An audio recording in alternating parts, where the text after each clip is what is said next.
Apektado naman ang daloy ng trapiko ngayon sa bahagi po yan ng Marcos Highway patungong Baguio City dahil sa isang nakabalagbag na trailer truck.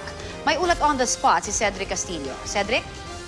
Connie, hinihintay na lamang daw ngayong tanghali ang crane na mag-aalis sa isang truck na nakabalagbag nga sa Marcos Highway. Pero kanina, nadaanan ng ating team malapit sa boundary ng Benguet at La Union, pababa ng Marcos Highway, ang isang trailer truck na halos kumain na hanggang sa kabilang lane sa pagkakaharang sa paakyat na lane ng naturang highway.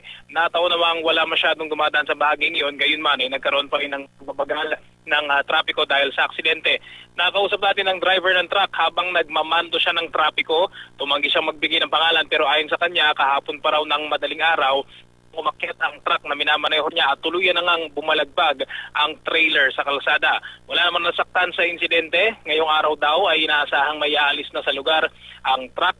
Sa ibang bahagi naman ng Marcos Highway, paakyat ng Baguio City at pababa sa La Union ay normal naman ang madaanan ng ating team. Samantala, wala pa ring linaw sa ngayon kung kailan mabubuksan ang Quezon Road na katulad ng Marcos Highway ay daanan din ng maraming motorista paakyat ng Baguio City. Matatandang nagkaroon ng isang 100 meters na habang landslide sa Barangay Wabak, Camp 7 ng Quezon Road, bunsod ng pananalasa ng Bagyong Ineng nitong nakaraang linggo.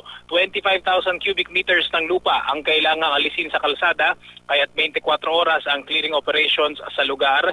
Wala naman nasaktan sa pagguho na nangyari noong nakaraang Sabado, hindi tulad noong Hulyo kung saan 2 ang namatay dahil din sa landslide sa mismong lugar na iyon din. Connie? Yes, Cedric, balikan ko lamang kasi initially sa mga report na nakuha natin, within 2 weeks ay mabubuksan ang Quezon Road. So sa ngayon ba, ibig sabihin yan, indefinitely ay hindi muna natin mabibigyan kumbaga ng talagang time frame kung gaano mag-aantay para mabuksan ito ng tuluyan?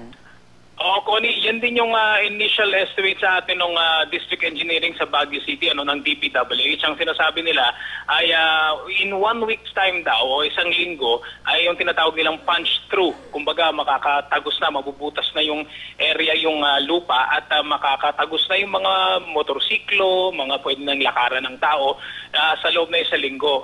Mula yan itong nakarang weekend. Tapos posible naman daw na 2 weeks sa 2 linggo ay maklear yung area at mabuksan na. Yan daw ay kung makikisama na yung panahon. Sa ngayong araw na ito, Connie, nakita natin maaraw na talaga sa Baguio City. Pero kahapon, pagdating ng mga bandang hapon dyan, bubuhusan naman yung ulan. So, sa ngayon talaga, hindi makapagbigay ng definite na time frame, kumbaga, ang engineering office ng DPWH dahil depende pa rin daw talaga sa magiging timpla ng panahon. Pero bigyan lang natin ng idea, yung naganap na landslide noong noong July ay inabot ng mga 4 days o 5 days bago na clear.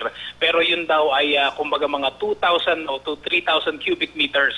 Etong landslide na naganap dahil sa Bagyong Ineng, Connie, ay 10 times more sa volume, 25,000 cubic meters. So doon pa lang magkakaroon tayo ng idea kung ilang days posibleng abutin itong clearing operations, Connie. Alright, maraming salamat sa iyo, Cedric Castillo.